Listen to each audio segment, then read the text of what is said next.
lives together, and it may not end that way, but let's start on an even keel. So that's a nice way for, we learned that in grade school. Good morning, class. Good morning. It still works. Okay, let's get to work. I asked you if you would look through the syllabus and the schedule, and hopefully you did. It's there, but we want to kind of discuss that. That's our contract together. There's no point in the end saying, well, I really wish you would have given X, 100 more points. That would have given me an A. Well, let's talk about it now. In the end, it's really hard to fix stuff. So this is our work together. I know you've all can or did read this. So a lot of this, where I am, who I am, course description, you've already read that. Our outcomes are important because we're going to learn our way around microbiology, and these are what other people in general microbiology across the country are doing. I read over and take very seriously the American Society for Microbiology and what they say. They're very good at their educational outreach. If anyone's interested more in that, I'd be happy to talk to you about that. But so we're going to start out this course after an introduction to cell biology. We're just going to kind of hit on genetics. I used to hit a lot more, and I found out that's kind of an overlap with what Jim does, Dr. Bunnecombe. So you guys, you're paying for this time. Let's maximize it. There's plenty of other things to talk about. So we'll just hit a few things. Our integrating themes, not hard. You can write them down now. We're going to return to them throughout evolution. Of course, it's not. We don't teach evolution as a belief system. Evolution as talked about by biologists and scientists. You want to argue other aspects of it.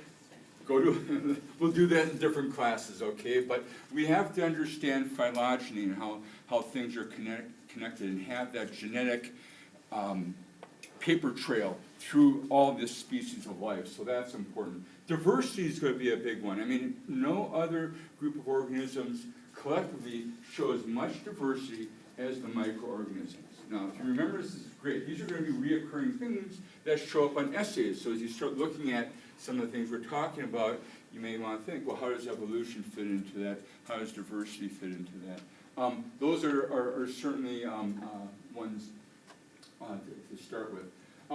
Interactions, kind of self-explanatory, not only interactions with us, but interactions with the environment, interactions with each other.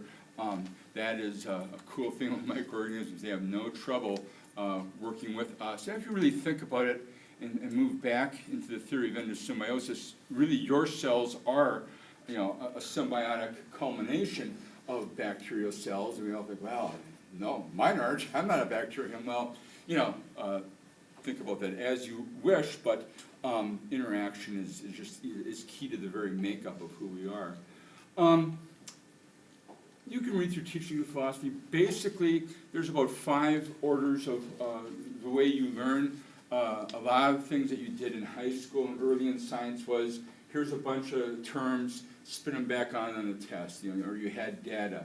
Here we move our way up. You're probably not into that area of synthesizing new thought. Some of you will be, or some of you are doing it in other areas, but we're somewhere in the middle where we're taking data, we're taking concepts. We do have to learn terminology. It's science. We have to know what we're talking about and speak the same language, but then we're thinking about putting, we have an article due today, and some people are very anxious to have that done. I said I have to lecture first. So anyway, so putting those stories together in our class, having, knowing the specifics, but then putting together and talking about stories. Sure, bacteria are small. What does that mean to physiology? What does that mean to the very concept of diffusion, which really limits life on almost every level? If you think about it, diffusion is what defines us. Made organisms take a while to figure out how to get back onto, or how to get onto land, things like that. Integrity policy is easy in this class. Don't cheat. Okay, if you cheat, I throw you out. You can argue with me all you want, but I will deal with you later. I don't think very highly of that. And plagiarism. If you get together and study on some stuff. If I give a quiz and you guys, it's multiple choice, who knows, but if it's a little essay, don't just write an essay and email it to the class and you guys put in 50 version or 50 exact copies. Think about things, write things on your own. If you take I know you know this, but I'm going to say it again. Every year we get this. Oh, I didn't know. Yeah, you know. Okay, if you take information from anyone else, give credit. If someone took a lawnmower out of your garage, you'd like to know who it is. Okay, it's just that simple. Okay, it doesn't mean anything. It just means that you yourself didn't think about this, or it's not common knowledge. I got it from someone. Okay, that's pretty much it in a nutshell. We do take it seriously. They track it at the level of the provost office. You really just don't want to get into that. If you have questions on integrity or plagiarism, you can ask me. I don't want to do stuff to you. You don't want to feel bad. So let's just get it figured out, okay? It's that simple. Text, pretty much we know about that. Cell phones, computers. It's up to you. If you want to surf, text, tweet, you're adults. Figure it out. Hopefully you're getting something out of lecture. I'm really hoping you will, but we're all different. 20% of you in this room will never ever get along with me. That's just the human nature. But the other 50% can either tolerate. Some of you will actually like me. I'm cool with that. That's just demographics. All right. On the other hand, we can try to work and live together. Let's all be friends for a few weeks. Okay, here's the points. If you look at, we're going to have we really have 3 exams, but the course is in thirds. Okay, so the last exam is kind of a double exam because we have an exam on the last third of the class, and then we have a comprehensive. You can get out of the comprehensive. A lot of teachers do this. I think people kind of adopted it from some of the ideas we had early on. If you get a B, it's at the bottom. If you get a B plus or better, and I'll figure out your average going into the final. You have the option of not taking the comprehensive. My rationale is this, not just to beat people up when we're tired, it's been 15 weeks of working. The thing is I think if you're getting less than a B, if you're kind of having an average knowledge of what's going on, looking at the information one more time, it will help burn some of that stuff in. I think it'll be better for you. If you have a B plus or better, it's up to you. If you do the math, a lot of people don't opt to do it. It's kind of hard to bring your average up at the end, but you're already at a B plus. If that's right, if you're doing an A plus, well, good for you. You're there, all right. We're going to do reports. In the past years, I've been doing microorganisms in society. I kind of have a format, but I'm thinking of redoing it. I'm not going to assign it for a week or two, but believe me, I will give you a rubric, I'll give you directions, you'll know exactly what to do, I'll give you examples. So don't sweat that now, but that's coming up. It's not a major term paper. I don't assign term papers. Tend to be really confused on what a term paper is, why go there. Then the second one, we get a little bit more creative. I've been really having a lot of fun learning about people exploring the stuff they like to explore. Now I know about some microbes, and I know about this Zika virus. I want to explore this. And that's fun, because you follow what you like to do, hopefully in essay 1 also, but more so. And I get to learn a whole bunch of new stuff. I mean, I read about this stuff all the time, but 35,000 species, I'm probably not on top of all of them, right? So we offer quizzes, generally at the end of units. They'll be announced, but we have about 10 quizzes. Those are online. I don't think I force completion on them, but you do have like a week to do them. They're really checks. I mean, mostly people, you can look at surf your textbook and you do the quiz, but so those help you. We do have some discussions. I might put out some problems, some practice essays, different things there. Nothing this week. Don't worry about that. Get used to things. Love life. Extra credit. Occasionally we do some extra credit stuff. People. One thing we do in some of the other classes is we have a session called "What's Up," because people are saying, "What's up with those disinfectants?" Or they're always asking these questions, and we kind of look around the class and we're not sure. Or what's up with the species that they can actually inoculate the baby coming down the birth canal? Well, I don't know exactly, but I mean, if it's interesting, we tend to do stuff like that. You know, and it can be very classic things. I mean, why deoxyribonucleic acid instead of RNA as a base for DNA and stuff. So we can get down to some basic stuff there also. So that'll be kind of up. If we do extra credit, here's the two things. One, some of you will come, okay, you guys won't. In the past, some people come begging the last few days, saying, I need to pass the class, I need some extra points. I can't just give any of you special treatment, and I won't, even if I could. I don't. Well, I could, I don't. Okay, if we do extra credit or something like that, we're going to do it for the whole class, and so we'll kind of do it on the way. But when you get to those last few weeks, we're kind of, our options are a lot less. And all you have been through classes, you kind of know that. Exams, explain that. Written reports, I pretty much been through that enough. So, how does that sound as far as the overview and the point distribution at this point? Any major concerns? Anybody amazingly happy? No one. Well, that's too bad. I'm Mr. Sad. Okay, I'm really not going to go over this too much. In general, this course sets down the foundation. In the early part of the course, you're probably going to go like, yeah, I know that part, but I hadn't heard about that part. It's going to be kind of that way. Then we're going to get into really the meat of the place, where we talk about the diversity. And I use diversity not only to pull out some of the diseases and stuff in the back of the book, but then I also put it within the framework of the phylogenetic tree. I think both help you. There's a lot to learn.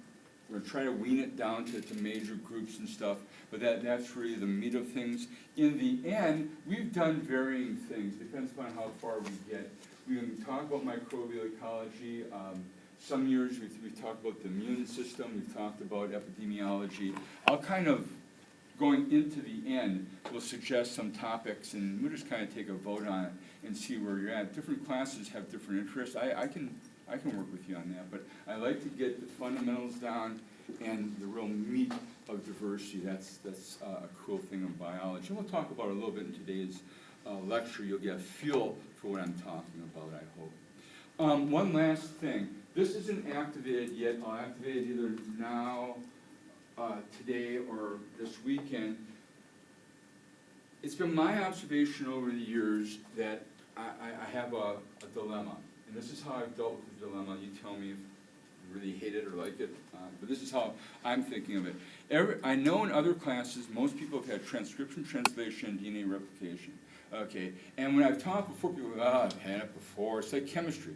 In this class, I used to teach chemistry. It's like a surprise. There's hydrogen, so. But that's not the problem anymore. You guys are much better prepared than when I started teaching here. So with the big three, the molecular dogma, I do it this way. I figure, well, if you know it, look over the pictures. I got some slides up there, and take the quiz. You're done. If you don't know it, or you need to brush up on it, maybe it's been a few years.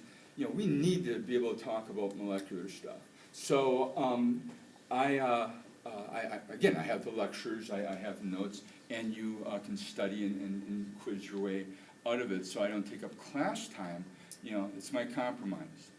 Now, if you're having trouble with transcription or translation, or you don't know what the leading and lagging strand is, and all that stuff seems a million miles away, we can sit down and talk about it. Look it over, and we'll go through it. And if that doesn't stick, we'll go through it again, and we'll get it down. So this is a self-study.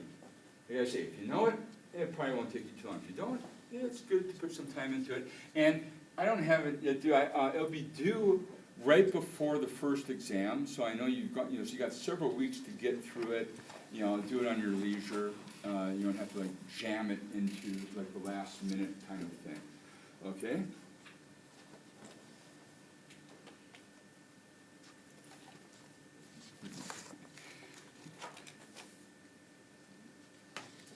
So Are you guys doing okay? Is it all right? Too early? A little bit. A little early? I can't change that. But the sun is shining. It's nice, yeah. Bring some coffee or some of that. I was drinking a Monster drink the other day, and one of my students came up to me and said, you know, that's a young person's drink. And I go, well, I didn't see the warning on it, so. Yeah, you got me there. I'm not a young person anymore, but I'm a little bit more cautious. I should not be drinking this stuff. I should have gin. Okay. Whatever. Okay, it wasn't that bad of a joke. Come on. What? Okay, we're going to talk about this stuff. This is going to loosely follow chapter 1. A little bit's going to overlap with Tuesday. That's fine. But kind of give you some of those big ideas that are going on. I would think this is a lecture where you can sit back, like, okay, know that. Ooh, that's something I'm not so sure about, and start kind of gauging yourself, on that. So let's just start going through things. Your textbook, we've talked about that. Shouldn't be any secrets on that there. What we're going to talk about is microorganisms, how they work, and we're going to emphasize bacteria. We will go through viruses, fungi. I would really like to go through the protozoans more. We'll see how we go with our time on the protists. When you look at stuff evolutionarily, the protists are a real mixed bag. I mean, I work with protozoologists. They're still trying to figure out how they're wired, so it's like, and at first you go, well, that's confusing. I hate that. But, that's probably where some of the next great discoveries are, but we'll see how we go. We're going to talk about diversity and evolution. That's a theme, okay? As you start thinking about the cell membrane, as you start thinking about the limits of life, okay, you start to think about, there is a lot of diversity amongst the group. How did that come about? Why is that? When you look at humans, we're all over the place, but we're still kind of doing the same thing. Even if we're climbing up to Everest, we're pumping oxygen, we're kind of thermoregulating. It's not like we get to the top of Everest and go and take off our clothes and walk around in our Speedos and go like, well, this is comfortable. It's not like that. Where there's microbes that live in glaciers, there's microbes that live in geysers. But that's as a group. We're talking about many different species. And then evolution is the glue. What microorganisms do to other microorganisms, and then how they adapt. Tiny, is an interesting thing. You swimming through water is harder than you swimming through air. That's obvious. But if you figure out the R factor of the drag of a bacterium trying to swim through water, it's basically like you trying to swim through epoxy glue or something. The drag is amazing. There's a whole different physics going on. I'll help you think about some of those things. Now, when we look at microbiology, it both affects all parts of science, and many parts of science affect microbiology. In general, you can look through these lists and see that there's two major categories. We generally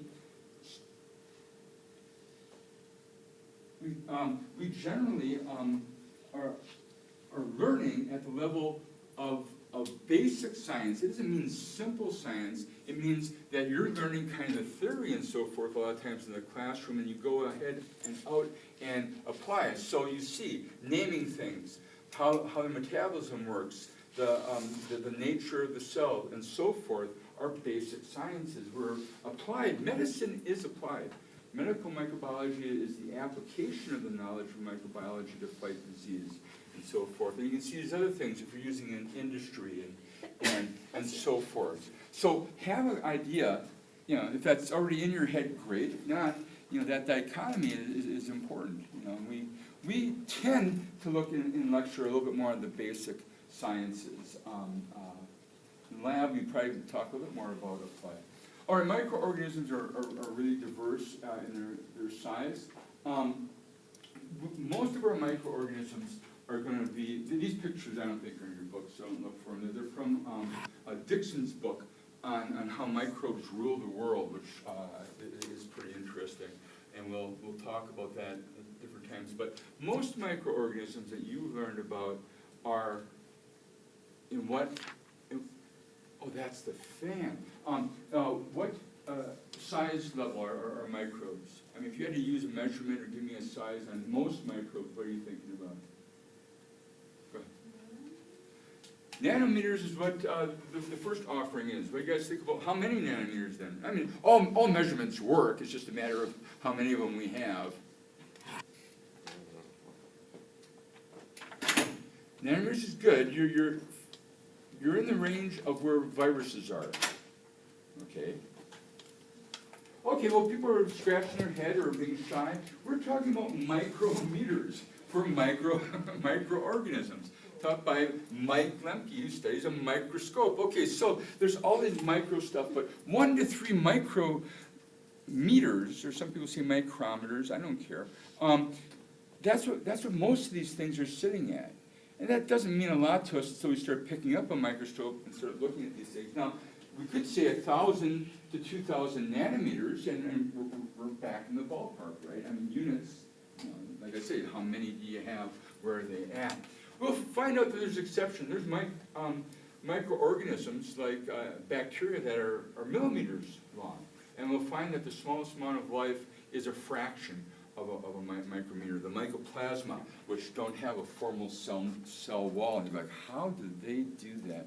Well, they do it in different ways. This should not be a surprise to anybody. If I ask you what 2 types of cells exist in the world, you would say, I hope, prokaryotic cells and eukaryotic cells. Viruses, we don't really call cells, we call them particles, because they don't have a formal cell membrane. They do not metabolize on their own. They do have genomic information, they do have a capsule or a capsid around them, but we do not consider them to be cells. Viruses are acellular. Okay, funguses are eukaryotic, bacteria are prokaryotic. Do they both have DNA? You bet. But one of the big things is eukaryotic cells have their DNA in what? There you go. I knew you were about to say it. Okay. Nucleus, that's why I looked at it. She knows that. Okay, so they have nucleus. Do they both have ribosomes? Absolutely. Okay, but then we start looking at this compartmentalization that allows the cell to do more things, to harness more energy, make more and different proteins. That's happening over here. Okay, we even have an energy area. Okay, now you gotta be thinking, well, what's going on in that mitochondria? It's the exchange, really, of electrons creating a proton motive force, and then by chemoosmosis is able to make ATP, right? Yes, it's going on there. We're shuttling electrons with NADH and all that, right? That should be like kind of second nature for us. We'll go over it again if it's not. But all that's going on, and we got that double membrane going on, and you go, well, energy is really important to cells. Where does it happen in the prokaryotes? Where is that movement of electrons? Where is that membrane supercharged to be positive on one side, negative on the other side, on all those electrons that come through ATP synthase? Isn't it just in that outer membrane? Yes, it's in the it's in the cytoplasmic membrane. The reason I say it is because gram negatives have an outer membrane, gram positives don't. So all bacteria share a cytoplasmic membrane, and that's where it's going on. And that's why their cell wall becomes so important. Otherwise, those electrons go flinging out into space. Okay.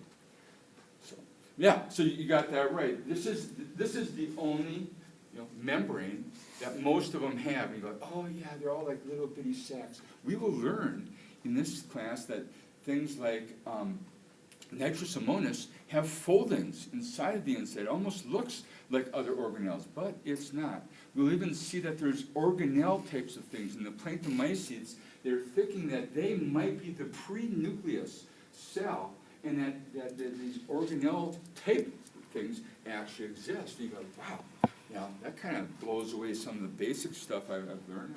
Yeah, it does. It's pretty neat stuff. When we look at this, again, I've kind of been through these things. You can look through them more. DNA is less, of course, eukaryotes. They're about 1/10 to 1/100th the size. Okay, so by and large, eukaryotes do have more genes, but they do have parts of their genome that just isn't used anymore. Where usually with the microbes, they're very economical about that and use all or most of the genetic material, their big deal, like in everything in genetics, is when things snap on and when things snap off, right? You know, regulation is the deal. You can't really express everything all the time in most things, because you just can't get the energy amount. You know, they just can't plug in and recharge. You know, they're dealing with the limits of being a small thing in nature. Okay. And here's the size thing. So 1,000 nanometers, 1 micron is this size. You say, oh, okay, about 3 of those go in there. So your nanometer thing is still good. Okay, no problem on that. Viruses, about 1/10, 1/100th of that. Eukaryotes are very big. So people in lab were saying the other day, well, I'm looking at pond water. How can I tell some of these things are different? Well, size is usually a good one. You know, bacteria just tend to be smaller, even if they're a filament. They'll be narrower, so we can learn some things from that. Viruses will argue. People argue whether they're living or dead. To some degrees, it becomes a moot point, you know. But except when you ask the question on a larger philosophical scale of what is life. Now, I'm not talking about development of children and human life. I'm talking about life in general. Life in general is hard to actually define. We have characteristics of life, okay? We have those kinds of things. But what is actually alive is something that's not well defined, if you really get down to it. Lynn Margulis has a nice book on it, questioning this thing. We know when something's not alive, and we know when something's alive, but what is the essence of life, especially on the cell level? With the bacteria, it's even harder. We know when cells are metabolizing. If I have dysentery caused by an amoeba, I know that thing is definitely doing this, you know, what it thinks its job is. And I'm having an effect from it. But with bacteria, you have bacteria that are definitely alive.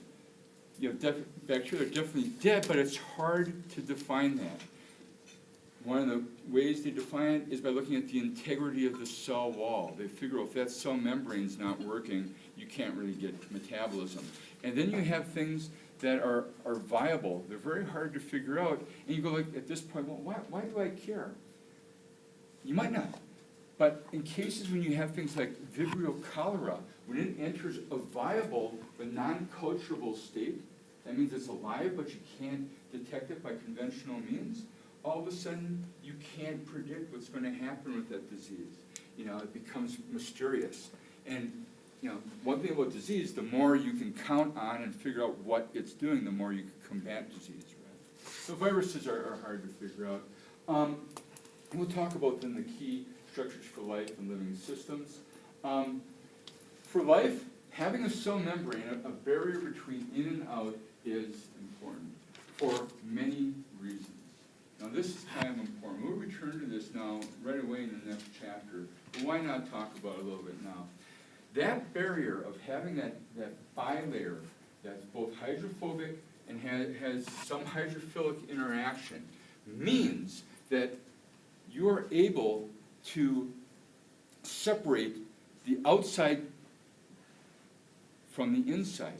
What that means to the inside is that you're able to localize reactions. Okay, we take this for granted, but that is a huge thing, okay? Because if you just started to try to make DNA, or you started to do respiration, and all your products were diffusing out into the environment, it could not get done, okay? The second thing that's important we've touched on, to be able to make a battery out of that cell membrane, to be able to pump electrons so that you have a negative outside and a positive inside to such an extent that you make a chemoosmotic gradient, okay, so that those electrons want to come in, they find that, shoot an ATP synthase, and they're able to phosphorylate ADP. Okay, that is huge, huge, huge. Whether you do that through fermentation, does not become a big deal because fermentation sidelights that. But anaerobic respiration has as much PMF potential as aerobic. The real difference between aerobic and anaerobic respiration is what? First off, is anaerobic respiration the same as fermentation? How many think yes? How many have heard about fermentation? Okay, out of the half of you who've heard of fermentation, how many of you have heard of anaerobic respiration. Okay, are they the same? Isn't fermentation just a step in anaerobic respiration? You're asking me? Or, no? Well, the first part, glycolysis, the first part of glycolysis would be common, yes. Part of it would be common, if you're metabolizing glucose. Well, contemplate, think about that. Most people do think they're the same. Most people, when they learn it, I don't know where they learn it, think that fermentation and anaerobic are the same because fermentation happens without oxygen. And they are keying on one of the two important factors, but not the most important factor. You're right, fermentation does not need oxygen, it's independent, that's great, okay? Anaerobic respiration happens without oxygen, that's fine, but the key is respiration. When you think about what respiration is, you're caught up in thinking about, oh, that's when I take an oxygen and I have glucose and I make CO2 and water. Yes, that is the summary of respiration, but what makes respiration is proton motive force. Okay, so what is the role of oxygen in respiration? This is the key. Go ahead. The final electron acceptor? Yes, it's the electron acceptor. That's where you make water. Okay, it's not like you took water out of the glucose and just spit it out there because it's a carbohydrate. You had to reduce it. Okay, now, if you had all that part of respiration, all these things moving around in the cell membrane, all that stuff, but the final thing is nitrate, an electronegative compound that is your electron acceptor. So you're going to make ammonia, or you're going to make nitrate, or you're going to reduce it somehow, depends upon who and what you are. Now you have respiration going on, but not with oxygen. That is the key.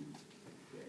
If this sounds like blah, blah, blah, blah, blah, we're going to go through it again. On the other hand, some of you will be going, oh, I've been wondering, I can't wait to go home and talk to my dog about this. Do you know that there's some respiration for me? Let me tell you all about it. I am excited. Okay, nucleus we talked about, cytoplasm, you gotta have that intracellular goo. Stuff has to move around. It's very important stuff. And you have to have catalysts. Yes, these reactions will go. Many of them on their own, they'll take energy, they'll give energy, whatever the deal is.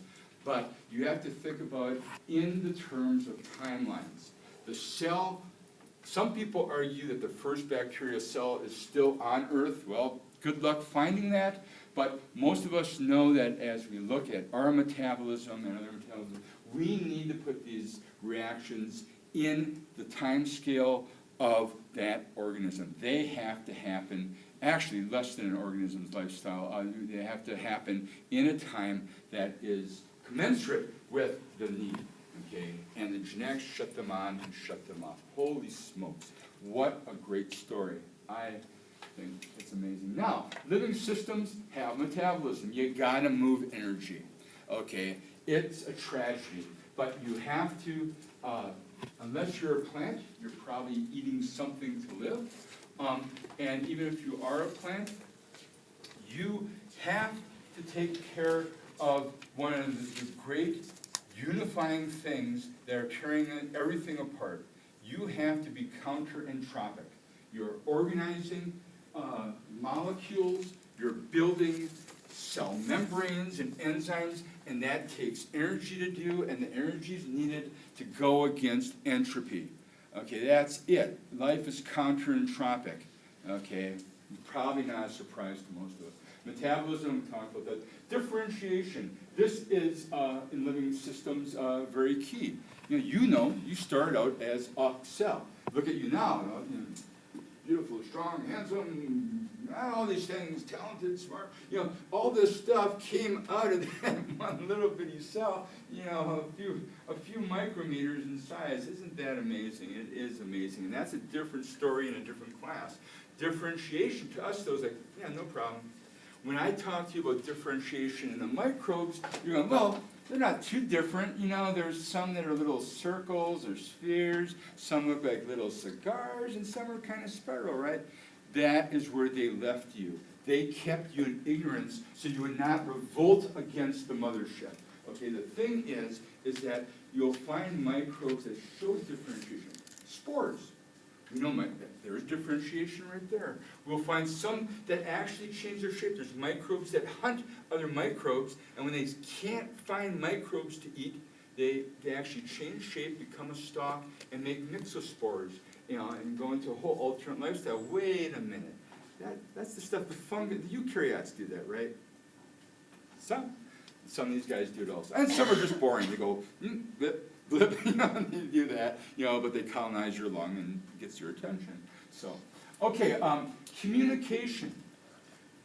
We know there's cell-to-cell communication going in and ours is complex. We have nerves, and we have hormones, we have all kinds of stuff in us, so that's easy for us to get. I mean, not so easy when it comes to tests, but, we got some idea that they are showing now that bacteria like to live in communities. You may have heard of this term called biofilm, a film that made of biological organisms. You know it very well. You woke up this morning, you went, it's a new day, the sun is shining. Man, my mouth tastes like a pigeon slept on it. Okay, the thing is, huh?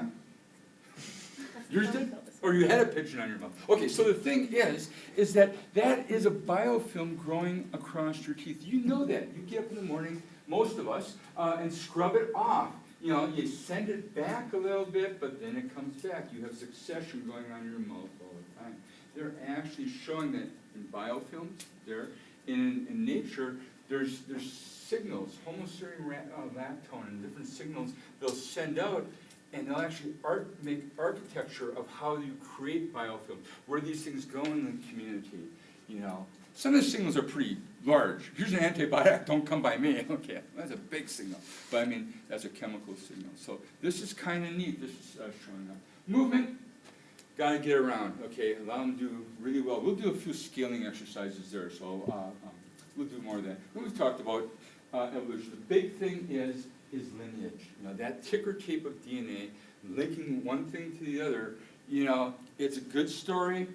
Believe it, don't believe it, it's up to you, but that story does help us to go back and go, well, now, if that led to that, where's this thing? Or where did this thing adapt? And maybe I can look over here for something that knocks out this disease or something. So having that lineage really helps us in the microbial world.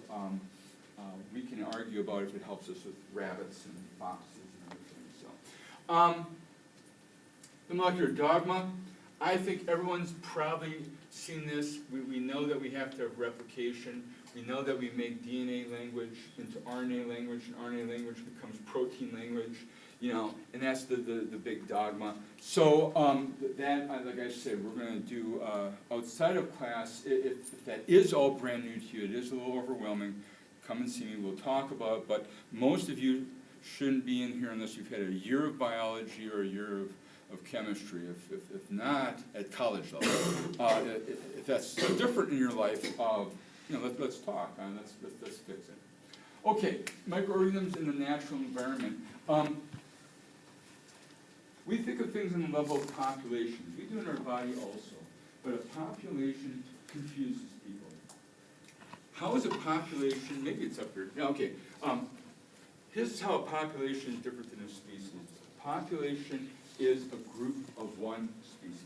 In your body, you have many populations of bacteria. Okay, and when you have many different populations of bacteria together, we start to talk about community. The distinction in community that confuses almost everybody is in ecology. When you talk about communities, you're thinking about interaction. Oh, I got the rabbit eating the grass and the fox eating the rabbit, and I have a trophic distinction, or I have a guild of something together, and those terms are things that Dr. McEwen discusses with you. With bacteria, it's confusing for people. Sometimes we do know the interactions. Oh, that community is doing this together, this biofilm community.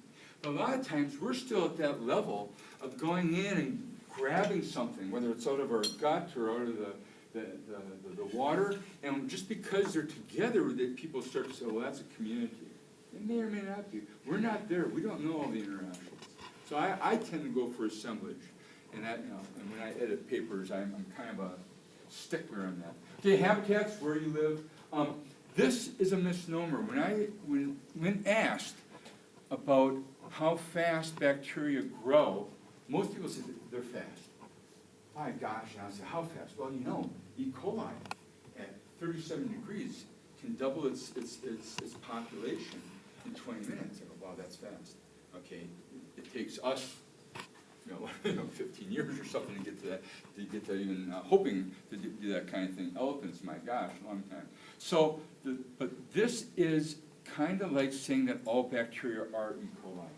We know the mycobacteria grow slowly. They sit back and they infest and they grow and they're hard to kill because of that. They're expensive to kill. We do know that some bacteria go dormant. So in general, you'll hear this. This is great. All I want to say is, just like when we say diversity is great amongst the bacteria, that's true. As a group, nothing is more diverse.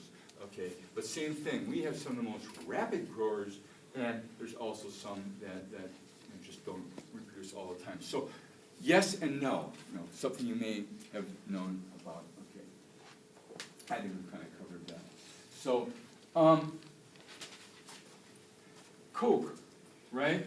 Robert Koch. You read about him or read about him in chapter 1. Koch comes up with Koch's postulates. Okay, key to that is the pure culture. Why is that so important? Yeah, you can read what a pure culture is, right? How many species in a pure culture? One. Yeah, one single. It's probably up there. Okay, good. And or you knew that. Good, even better. So, why such a big deal?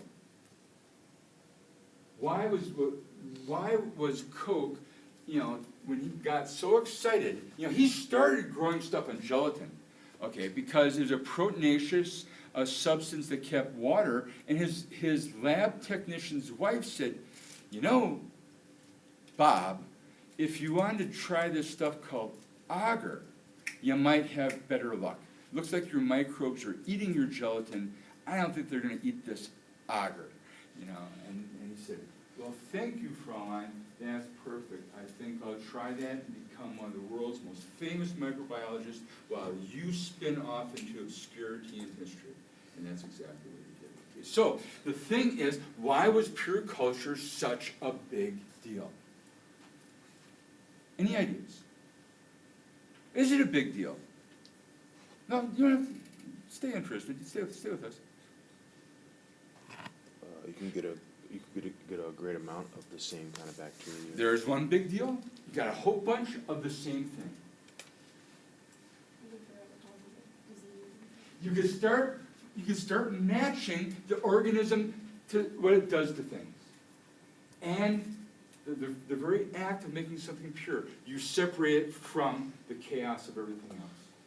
If we tried just to figure out what behavior, we tried to do any kind of thing, and I grabbed all you guys and asked you stuff, it takes a long time to sort that all out. It's crazy. But if I get one thing, I go, no, when this thing is doing this, I get this.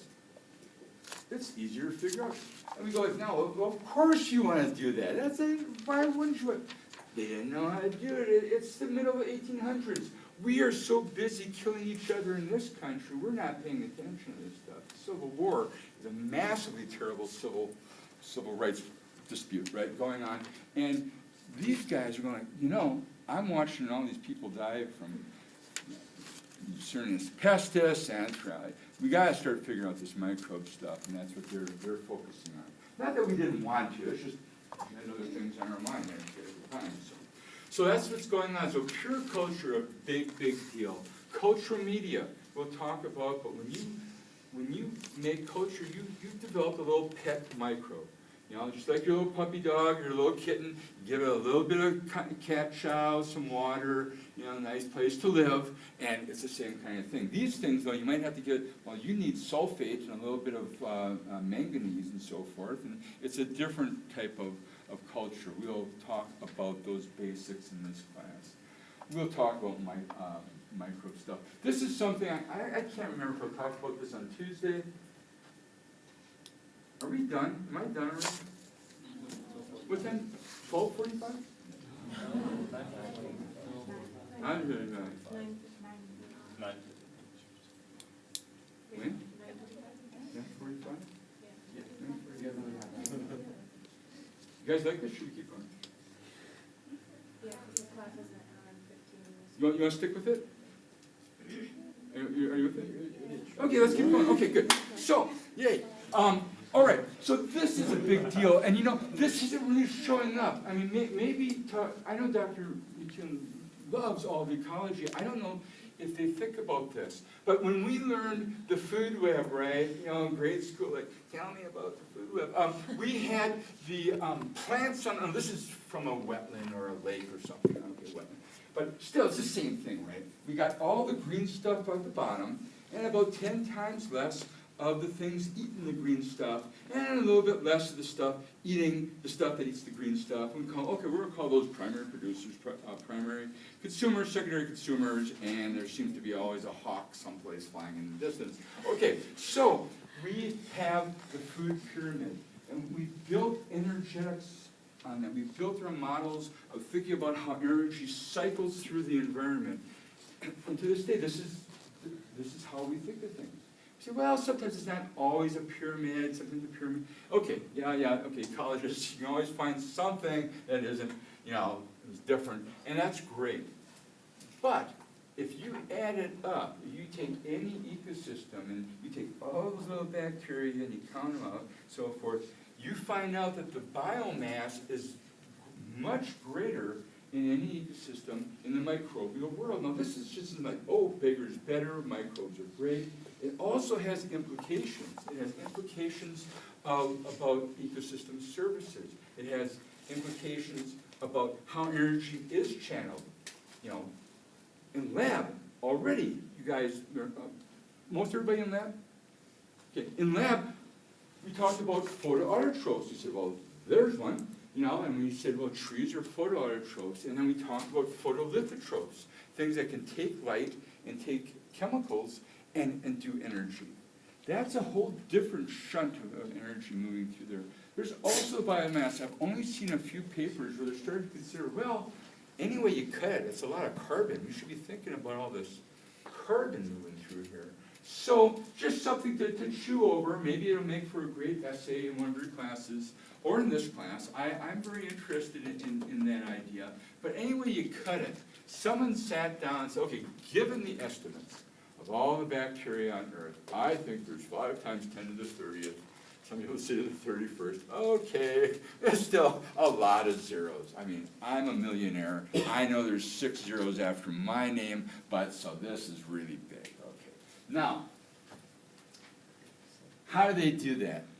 How many bacteria in a mill of water? When you jump into Lake Springfield, you can expect that in every mill of water, you're going to have about how many bacteria sitting around you. Now, that's just a mill. That's 20 drops.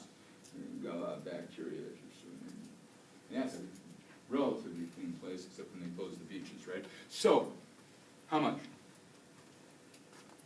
What do you think? 1 million? 110? I mean, they wouldn't let lake water have 1 trillion bacteria in it, would they? Wouldn't somebody have to make a law? Go against nature? We're going to control nature. 1 million. 1 million bacteria. And I did a survey of the literature back in my graduate school days just to see how that worked. And in all North American literature, because back then there wasn't a lot of South American literature, in parts of Africa, fresh water carries 1 million bacteria per mil. This is somewhat of a mystery to me, and I won't take up class time wondering about it with you, but why 1 million? I'm not sure. Now, it will vary. If you jump into the Mississippi, it will go up to like 100 million. If you go up into some of the glacial lakes, it will drop down to maybe 10,000 per mil, but it's amazingly consistent. Now, from that you go like, that's a lot of bacteria. That's okay. In the same mill of water, there's 1 billion viruses. So, you know, think about that next time you go swimming. You'll be okay, I think. So anyway, they do that. What they did is they went through different environments and they just scaled this up. Okay. That's on the surface. You know how deep they're finding bacteria in the earth? Miles. What are they doing down there? I don't know what they're doing down there. I don't even know how they got there, but miles down below the Earth's surface, even to the point where the drills break off, because, you know, they're just drilling down miles and miles, and they bring these things up, so. But in that, if it's bacteria, highest amount of carbon, okay? Bacteria cells, 50% water, 50% of that's carbon, and then about 6% of that is nitrogen, and about 1/100th of that is phosphorus. You add it up, even though they weigh a picogram each, it adds up to much more than any of these other compartments. What does that mean to you? I don't know. Let's kind of reflect on that as the world turns, okay? Different strategies and arrays, I kind of hit on that. So we've talked about kingdoms. I don't think there's any surprises here. And we talked about the domains. I don't think that there's anything here except this. We now have about 39 phyla of bacteria. Okay, 39 phyla. Take or give, and you go, and this upsets students to know, and they go, oh, why don't you know? You dumb professor, why don't you know the answer to that? Because I'll tell you, students, don't talk to your professor that way. But secondly, it's changing. Just last year, they went through, maybe some of you read this, they went through and did some deep sea dredges of the water. And they came up with really small microorganisms. And they found a few new bacteria phyla, and they found a few things that extended the archaeodomain.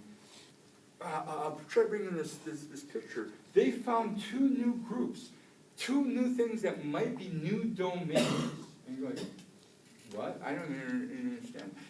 2 things that don't even fit these things. That's how much discovery of the microbes are going on. And it's weird. It's exciting that, you go, wow, I should know that.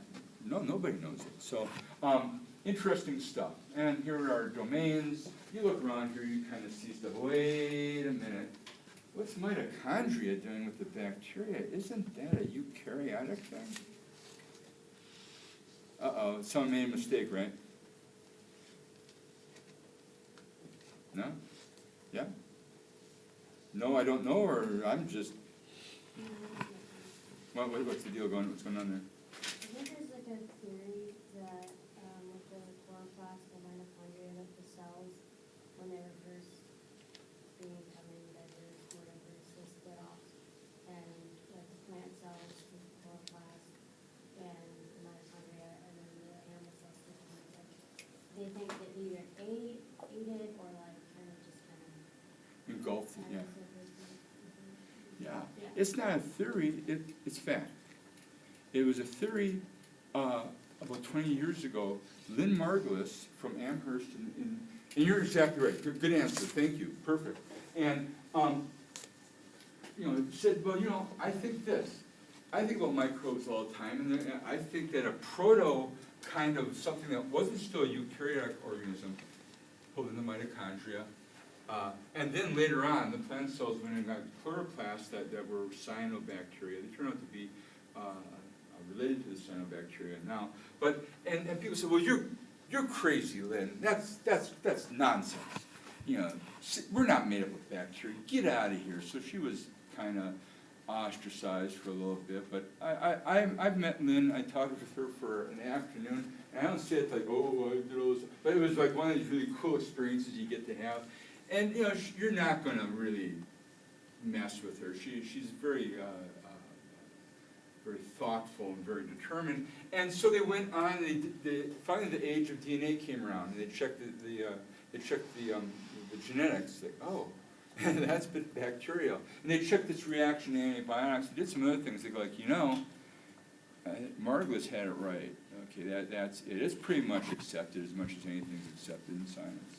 So, good answer. And that comes out right by the proteobacteria, we'll find out.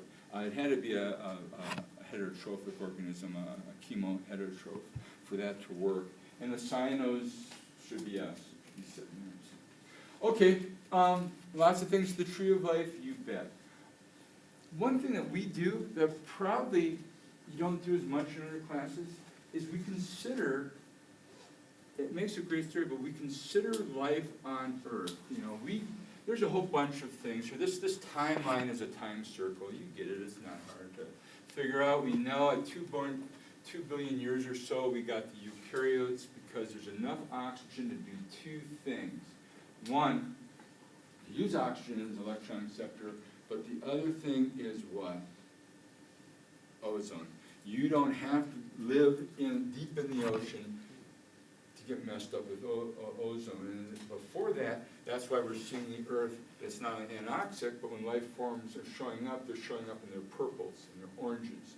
The Earth is a whole different color because you can only harvest the light that's not going to fry you, okay? And then green became the fashion, and that's what we have today. But we go back to about 4 billion years ago, and this is pretty neat, okay? Things started to evolve. Some of those things go away, but most things, because they're small, find some place to live on Earth.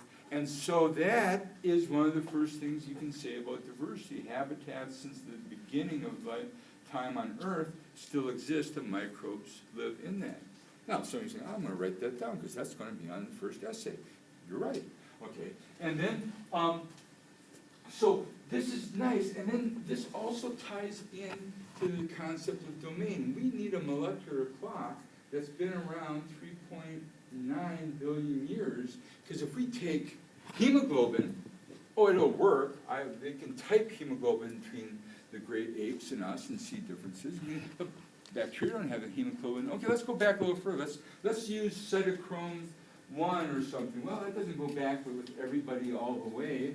Okay, so what molecule do we use, what gene, what molecule do we use to figure out the molecular phylogeny of life? RNA. Which RNA? Good. Ribosomal RNA, the gene that makes ribosomal RNA. Now, there's about 31 different ones. Okay, we're concerned with the small subunit of the ribosome. So, in your cells, what RNA is that? What's the small subunit RNA?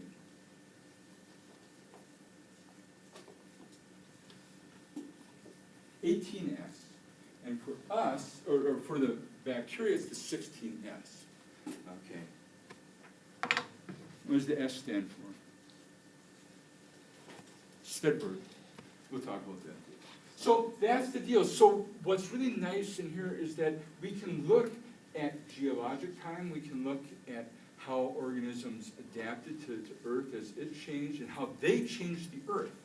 We're changing the Earth too, okay, we know that, climate change, all that kind of stuff, but, these guys, all of a sudden, we're gonna make the Earth oxygenated. That's kind of a radical thing. I think the thing to think about, if you like to think about bigger questions, is why oxygen stopped at 18%, they just didn't keep going. I always wonder about that. I mean, they have the potential, why there? I think because of photooxidation, basically, is what happened. Okay, a few things. We know some of these names, E. coli, Salmonella on acid. But we know some other bacteria here that we know about that you may not be as familiar with. And let's just talk about a few of these. Anyone know anything about this one? Geobacter. Oh, I know it lives on the Earth because it says geo. Yes. What else? Anyone hear about this? It's kind of cool.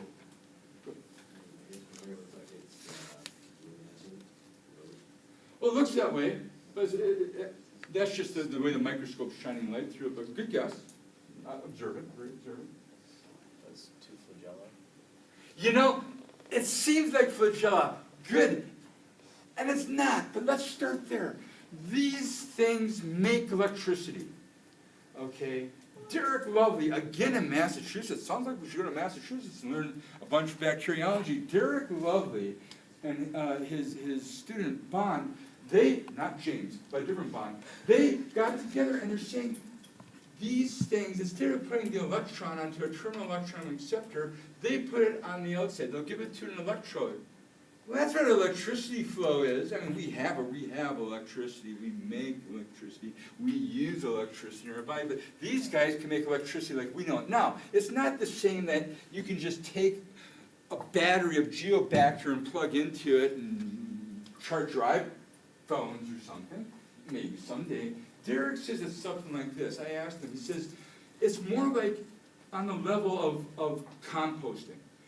Imagine cutting your lawn, picking up your lawn shavings, putting it in a reservoir on top, and by the time that rots, that one might be enough to charge your lawnmower and mow it again. So we're not going to light up New York City yet with geobacter. And these, sir, are nanowires. And you're like, wait, they look like flagella, but they took these things, they did cross sections, they sent it to a bunch of engineers, they go, well, we know what flagella should look like. That is a flagellum protein, you know, made up of these monomers. This is different. So they actually think that they conduct electricity and communicate with these things. Now, some of you are going, you're making that up. No. So, call my bluff, look it up, but isn't that different? That's kind of different. Okay, let's talk about a different one. These guys, you see those little beads in there? Now that is an artist's portrayal. No, it's an artist coloring of those beads. But those beads exist. We can go in the ponds and lakes right here. They won't be quite, these guys are from China, but these guys have magnetic beads. Kind of looks like a backbone, right? Well, of course, they don't have backbones, but you know, they have little magnetic beads. They're magnetite. And they orient themselves based on north-south, just like a compass. And if you go to the southern hemisphere, they orient themselves differently. Someone went down and go, oh, I wonder about, some guy went down and figured. So why? Okay, people say, well, they gotta know which way they're going so that they can find the right amount of oxygen so they can live. I don't think so. I don't think so for one moment. On the other hand, we don't really know for sure. Has it been, the genome been done? Oh yeah.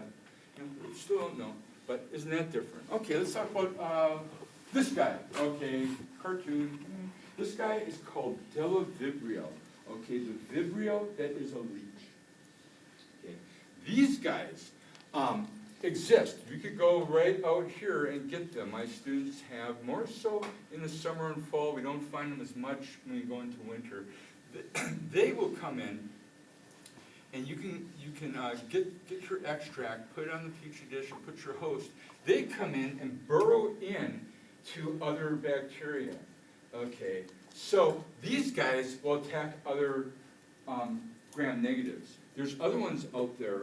One's called Vampircoccus, right? The vampire. And they'll only go after chromatium, a whole different one. Anyway, they'll go in, it's like this. They have a really big flagella, so they move like cats, they move like Maseratis. They come in, they find these guys, they get between the outer membrane and the inner membrane, they start to digest it, they eat up the host, they make a bunch, they make sausage, no, they make these little kinds of things. Here, they grow flagella, they go and do this again.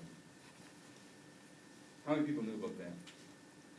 Isn't that interesting? Some people go, well, so what? Some people say, well, you know, I wonder if we could use that as some kind of way of disinfecting cracks. You know, they want to apply it. You know, they don't grow fast enough, but people are wondering, well, we can use this. Everyone's, no, I can use this, I can make money. These guys are the last one we'll talk about. Now, you ever go walking outside? Anybody?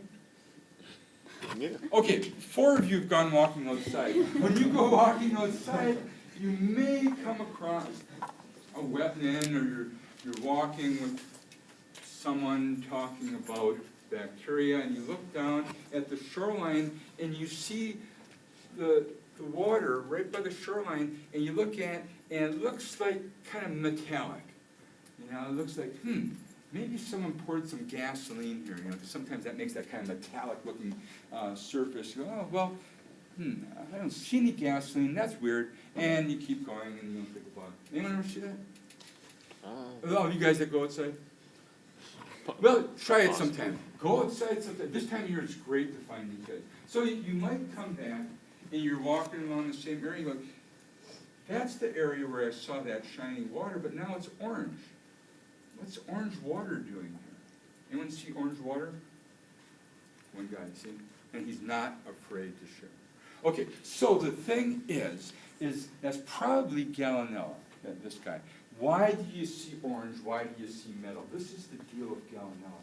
They need two things. They need to eat their heterotrophs. They need heterotrophic carbon. So they're usually by the shoreline where a bunch of stuff is rotting. That's good. Two, they need iron. They oxidize iron. That's where they put their get their electrons from. So they they need that. Now, is iron more soluble in water that has oxygen, or is iron in nature more soluble in anaerobic or reducing circumstances? The answer is reducing. So the reason they're growing by the shoreline is they're getting organic matter. It's usually anaerobic where that organic matter is leaching out. There's a lot of iron there. They make these little yarn bits so they can float on the top. They have to oxidize the iron so they get the oxygen from up here. They get the iron from down there. And the first thing that you're seeing is really metal. You're seeing iron being condensed by the bacteria on the surface. When you come back, they oxidize the iron. Well, what does iron oxide look like? Just rust. Rust. They're rusting the water. You're going, yeah, no. Right? Somebody's going, I don't believe you. Somebody, I wish that it was true again. Somebody's going, tell me more. So the thing is, that's wrong. This is the kind of diversity we can talk about. Some of it you can see. We'll end up this part of the introduction by talking more about diversity. Bacteria hold the record for the highest and lowest temperatures of life. Now, this is Pyrococcus.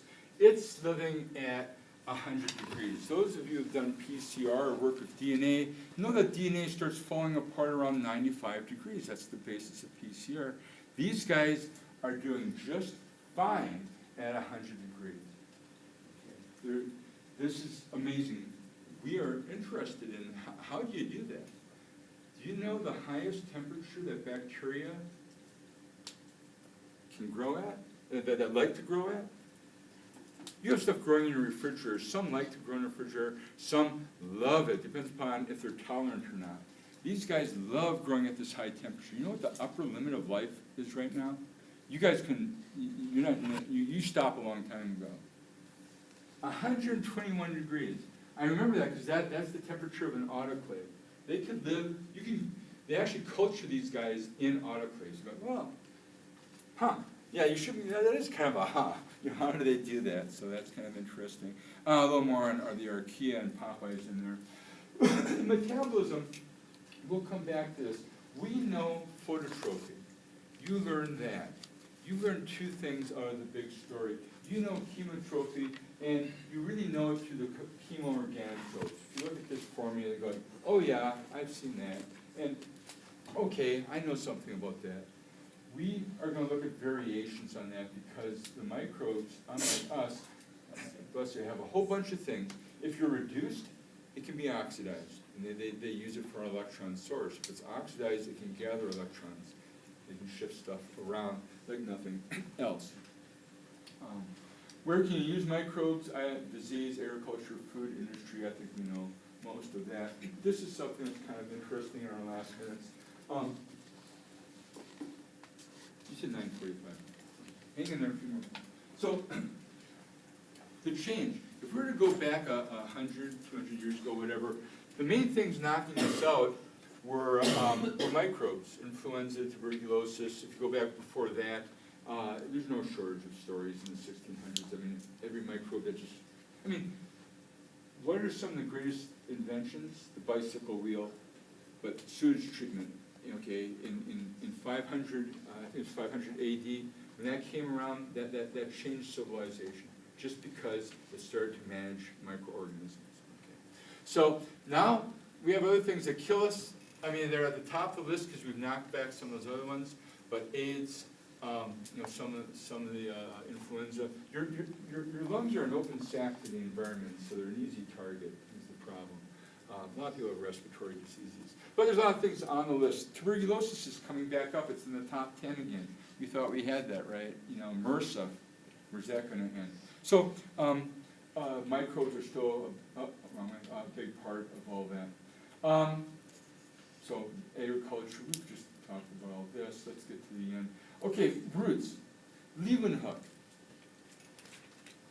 What do you know about Leeuwenhoek? He discovered animalcules. Oh, that's cute. Okay. He looks in water, he sees little stuff, he says, well, they look like molecules, but they move around. I'll call them animal molecules, animalcules. Okay. Who was Leeuwenhoek? When was he working? You've heard this, you probably heard, you always hear this in beginning biology. And then Antonio Leeuwenhoek. Anyone? Leeuwenhoek's around 1653, in the 1600s. Leeuwenhoek is not a microbiologist. Some people call him the father of microbiology. Leeuwenhoek is a draper.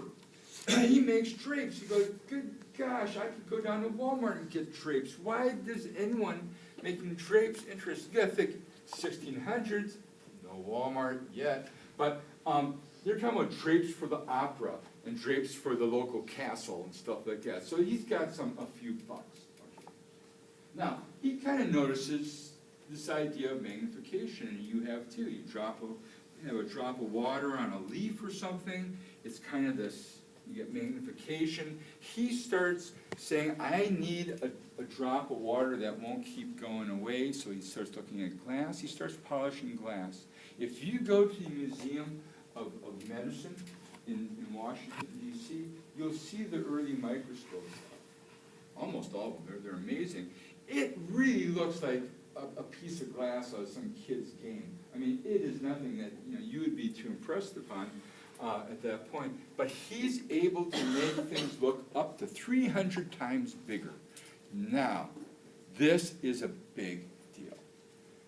Okay, you with your magnifying lens, if you go down to CVS and you spring out, $5.75, you get a magnifying glass and don't burn the ants. Just take it and start looking at stuff. And that's 10 to 25. When we were kids, we were going, wow, running around these magnifying glasses, it's pretty cool. 300 times, this blows people's minds. Okay. So Leeuwenhoek starts this idea, starts seeing small stuff, and people start going, there's things out there we hadn't been considering. Okay. This is still at a time, though, when people are confused. They think that life comes out of spontaneously, they think that the air has miasmas, that you can have good air and bad air, no idea of microorganisms. And let's face it, they're not dumb people. But if I walked up to you and said, hey, come over here. You see, there's some stuff in this air. If you swallow this, you're going to die. You're going to get out. But as it says, essence, what, pneumonia, that's what we're saying, So they're not there at all. Pasteur, Cohn, founder of bacteriology, some years there. Pasteur, mid-1800s. Pasteur does a lot of stuff. He figures out yeast is responsible for fermentation. Okay, it's not like you couldn't go buy yeast at the local market. These guys are, and maybe some of you guys brew beer and stuff, there's places in Europe where they let the air come across and yeast cell drops in and then ferments that beer. That's how they're getting yeast. Or they get the idea of putting, I'll take some of the old wine and pour it into the new wine or the new grape juice and I'll get it to go. He figured out it's yeast, it's microorganisms. He starts looking at anthrax. He starts figuring out that that microbes are, something small is the cause for other disease. Koch comes behind him. Not only does he pick up on Pasteur's germ theory, but then he goes on and develops the postulates that I want you to read about. We talked about pure culture. Take a look with this at some of these major things. What I want to impress upon you when you do your self-study on this is when we start in the 1600s and we go to the early 1900s, the number and the types of discoveries. I do not want you to memorize this. This is what books are for. But you should go through, wow, phagocytosis, gram stain, all this stuff, and when it happened. It exploded. It was like the iPod of the 1800s. It's just when this happened, people started looking at this and going, wow, we can figure out a bunch of stuff. I don't have to watch my kids die and everybody else, they started figuring this stuff out. So look through there, I've highlighted some things, you can look at that. I don't need you to memorize it, but think about the golden age of biology. I want to go to, we can start the next lecture with this, but I do want you to spend a little time looking at Koch's hypothesis or postulates. I have an example essay here you can read through, like, what does Lemke think is important? Well, here's a sample essay for you. Pasture, the same thing. We'll review this a little bit, go into that, and then I have at the end some questions that you're like, again, wow, he talked for all that time. I didn't take any notes. What do I have to know? This would be the kind of thing that I might be asking you. And I think there's another slide on that also. Okay, sorry, 1 minute past. I'll try and make it up to you a different day. Go have a safe weekend. Come back.